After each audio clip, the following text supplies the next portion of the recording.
네, 오늘도 같이 한번 시장을 보도록 할게요. 일단 먼저 증시를 보면요. 코스닥을 보면 최근 들어서 거래대금이 조금씩 증가하고 있다라는 걸 우리가 알 수가 있습니다. 이때부터 보면 이때 9조 8천억이 들어왔죠. 거의 10조 가까이 되는 거래대금이 거래가 됐는데 이때 이후로 잠시 8조대로 내려가긴 했었습니다. 하지만 어제부터 다시 9조대를 회복하면서 오늘은 11조대 거래대금이 거래가 되었어요. 최근 들어서 10조 이상의 거래대금은 거의 보질 못했었는데 오늘은 근래 들어서 정말 강했던 하루였지 않나 싶은 생각이 듭니다. 증시가 폭등을 하거나 이런 건 아니지만 거래가 많이 된다라는 것 자체가 유동성이 어느 정도 받쳐준다라는 뜻이기 때문에 트레이더로서는 좀 긍정적인 부분이지 않나 싶어요. 지금 보면 1월 초 이후에는 거래대금이 10조 이상 넘는 날이 거의 없어요. 거의 2달 만에 10조, 11조 이렇게 터졌기 때문에 우리에게는 계속적으로 긍정적인 모습으로 볼 수가 있을 것 같다는 생각이 들어요. 반면에 코스피 같은 경우에 좀 아쉬워요. 아직도 최근 이 거래대금의 추세에 있어서 이 고점을 못 넘기고 있는데 어쨌든 우리가 거래하는 종목들은 코스닥 위주의 종목들이기 때문에 괜찮은 흐름이라고 저는 생각을 합니다. 그리고 오늘 종목들도 전반적으로 정말 많은 종목이 올랐습니다. 그래서 제 생각에는 아마 많은 분들이 오늘은 거래를 정말 많이 하지 않았을까 싶은 생각이 들어요. 오전장에 사료주 있었고요. 그리고 무엇보다 정말 강했었던 안철수 관련주, 그 총리설이 계속해서 돌면서 지금 알랩 주가가 장난이 아니죠. 이렇게 고공행진을 하고 있습니다. 그 밖에 써니전자, 까미유엔씨 당연히 따라오고요. 그리고 오늘은 철강주, 오늘 금강철강을 비롯해서 금강철강이 상한가에 가장 일찍 갔죠. 그리고 후발로 하이스틸, 부국철강, 이렇게 또 한 테마에 상한가가 2개, 3개 이렇게 튀어나왔습니다. 그러면 결과적으로 테마주가 계속해서 이어져 나가고 있다는 뜻이기 때문에 돈이 시장에 계속해서 흐르고 있다, 돈이 돌고 있다는 것을 우리는 알 수가 있을 것 같아요. 어쨌든 철강주에서 상한가가 3개 나왔다는 것은 우리가 매매해볼 만한 종목이 자꾸만 생기고 있다라는 부분으로 여겨집니다. 그리고 문배철강, 경남스틸, 대동스틸, 정말 많은 철강 종목들이 오늘 20% 이상 그리고 급등하는 모습을 보여줬기 때문에 내일도 좀 기대해볼 수 있지 않나 싶어요. 아마 금강철강이나 하이스틸을 상한가에 들고 있는 분들은 내일 좀 갭이 뜨지 않을까 싶은 생각이 들어요. 사실 장중에 이렇게 파동을 그리면서 상한가를 잡는 게 가장 안정적이고 조금 쉽지만 정말 갭이 많이 뜨는 종목들은 금강철강 이런 종목들이죠. 이런 종목들은 거의 5% 정도 무조건 5% 이상 뜬다는 건 아니에요.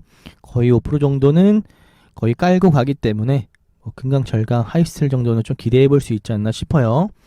그리고 또 뭐가 있었냐면 중간중간에 GSE, 대성에너지, 그리고 중앙에너비스, 한국석유 이렇게 러시아, 우크라이나 관련 에너지 관련 종목들이 크게 상승을 보여줬고, 그리고 오늘 무엇보다 강했었던 종목이 그 시장 오전장을 주름 잡았던 종목군이 원전 테마죠. 한신기계를 비롯한 보성파워텍, 일진파워, 서정기전, 우진, 우리기술, 두산중공업, 얘네는 한번 움직일 때마다 정말 강한 흐름으로 움직여주는 것 같아요. 그래서 많은 분들이 매매할 때도 그렇게 어렵게 매매를 하진 않아도 될 정도로 이 종목들은 쉽게 올라가주는 흐름을 보여줍니다. 이렇게 제가 오늘 종목들을 많이 이렇게 클릭을 해보잖아요. 이런 것 자체가 여러분들이 아마 매매를 많이 해볼 만한 시장이었을 거라고 생각을 하기 때문에 이렇게 눌러보는 것 같아요.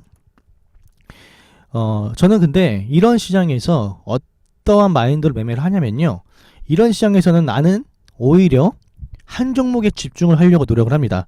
이 종목도 오르고 저 종목도 오르고 또 다른 종목도 오르고, 그쵸? 뭔가 분산되고 헷갈려요. 근데 한 종목만 노리되 테마의 대장을 노리는 겁니다. 예를 들면 철강주에서는 바지 사장이 그 금강철강이었다면 하이스틸을 노리는 거고, 그리고 원전 테마에 있어서는 한신기계가 대장이었으니까 한신기계를 노리는 거고, 그리고 안철수 테마에서는 알렙이 대장이었으니까 알렙을 노리는 거고, 이 세 개의 테마 모두를 우리가 공략할 필요는 없다고 생각을 합니다. 초보자이면 초보자일수록 이 세 개를 다 건드리려다 보면 정말 박자가 잘 맞아서 상승할 때마다 내가 딱 매수해서 수익을 볼 수도 있겠지만, 이 종목에서 매매하고 저 종목에서 매매하고 또 다른 종목에서 이렇게 왔다 갔다 매매를 하다 보면 엇박자를 탈 수가 있게 됩니다. 그렇게 되면 손실도 생기고, 누가 보면 이 종목에서는 손실이 생길 수 없지 않나 싶은 정도의 모습인데 엇박자를 타가지고 괜히 손실을 보는 경우가 생기게 됩니다. 그래서 저는 여러분들에게 이렇게 매매할 만한 종목이 많은 시장에서도 한 종목, 한 테마의 대장주만 이렇게 조금 공략해보는 게 좀 어떨지 이렇게 말씀을 드리고 싶어요. 저 같은 경우에는 오늘 한신기계를 집중적으로 매매했던 날인 것 같아요. 한신기계를 오늘은 저 알렙 잠깐 매매했고요. 그리고 한일사료 어제 제가 들고 온 거 오늘 또 갭을 많이 띄워주더라고요. 물량은 많이 싫지 않았는데 어쨌든 20% 정도에서 또 매도를 했고요. 그리고 오늘은 알렙 정도 매매를 했고, 그리고 무엇보다 전 한신기계에 오늘 집중을 했습니다. 에너지주, GAC라든지 대성에너지, 중앙에너비스, 한국석유, 버킷, 선익시스템, MP 이런 종목을 매매하지 않았고 한신기계에만 저는 집중을 했습니다. 저도 좀 전에 말씀을 드렸다시피 매매할 때 이 종목 저 종목 건드리는 스타일은 아니에요. 만약에 내가 어떤 종목을 매매했는데 이 종목이 높게 못 갈 것 같아, 이 테마에서 대장 종목이 상한가를 못 갈 것 같아, 그럴 경우에는 제가 어느 정도 조금 종목을 갈아타곤 하거든요. 하지만 테마가 강해? 그러면 그 종목을 조금 들고 있는 편이에요. 그래서 저 같은 경우에는 오늘 한신기계를 위주로 매매를 하고 나왔습니다. 그래서 한신기 같은 경우에는 어떻게 매매를 했냐면, 사실 여기 사고 바로 갈 줄 알았어요. 바로 갈 줄 알았는데 좀 한번 빼더라고요. 그래서 약수익을 한번 나온 뒤에 다시 뉴스가 뜨더라고요. 그래서 이때는 제가 조금 길게 가져갔습니다. 길게. 그래서 한 8%, 9% 정도 수익률을 거뒀던 것 같습니다. 여기서도 수익을 냈기 때문에 만족스러운데, 제가 여기서만 매매를 하고 마친 게 아니라 얘를 뒤따라서 보성파워텍도 갑자기 올라가는 거예요. 여기 이런 파동, 얘만 올라가는 게 아니라 일진파워가 먼저 조금 올라갔었던 것 같은 기억이 들어요. 그래서 한신기계 얘만 올라가는 게 아니라 테마성을 이루기 때문에 한신기계 눌림에서 잡아도 좀 상승을 보여주겠다 싶어서 제가 한신기계를 눌림에서 또 잡았어요. 사실 이 정도 앞에서의 수익을 봤으면 괜찮은데 다른 계좌로 제가 잡고 해서 매매를 하고 나왔습니다. 아직은 좀 들고 있어요.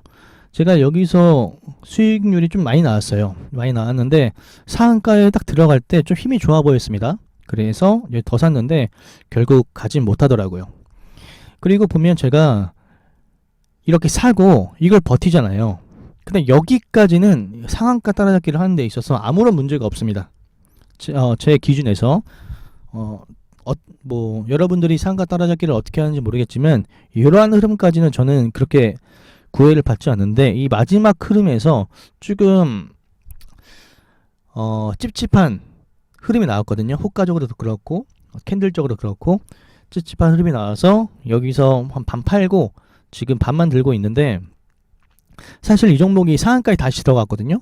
보시면 상한가에 다시 들어갔어요. 끝에 19분에 상한가에 다시 들어갔고, 잔량도 보면 지금 45만 주나 쌓여 있습니다. 그쵸? 근데 제가 그 쌓이는 것을 보고도 한 20만 주 정도 쌓이면서 마감하는 걸 봤거든요. 동시호가가 끝나고 45만 주가 된 거고, 그렇게 20만 주가 쌓여 있는 것을 보고도 판 이유는요, 제 원칙이기 때문에 판 겁니다. 제가 상한가 따라잡기를 할 때 원칙이 있을 거 아니에요. 여기까지는 시나리오 있었다. 하지만 여기 끝에서는 좀 찝찝함이 있다 라고 해서 제가 반을 판 건데, 상한가에 들어가면서도 제가 팔기에는 솔직히 아까워요. 내가 지금 들고 있으면 내일 더 상승할 수도 있는 건데 상단을 하면 다음날 올라갈 가능성이 더 높잖아요. 근데 이 그림은 통계적으로 봤을 때 개파락이 나올 수 있는 흐름이기 때문에 제가 판 거죠. 그럼에도 상한가에서 내가 물량을 팔기란 굉장히 아깝습니다. 하루 종일 이 종목만 보고 있었고, 그리고 하루 종일 이런 흐름이 나와도 상한가에 다시 들어갈 거라고 어느 정도 생각을 했지만 뭐 실제로 들어갔고요.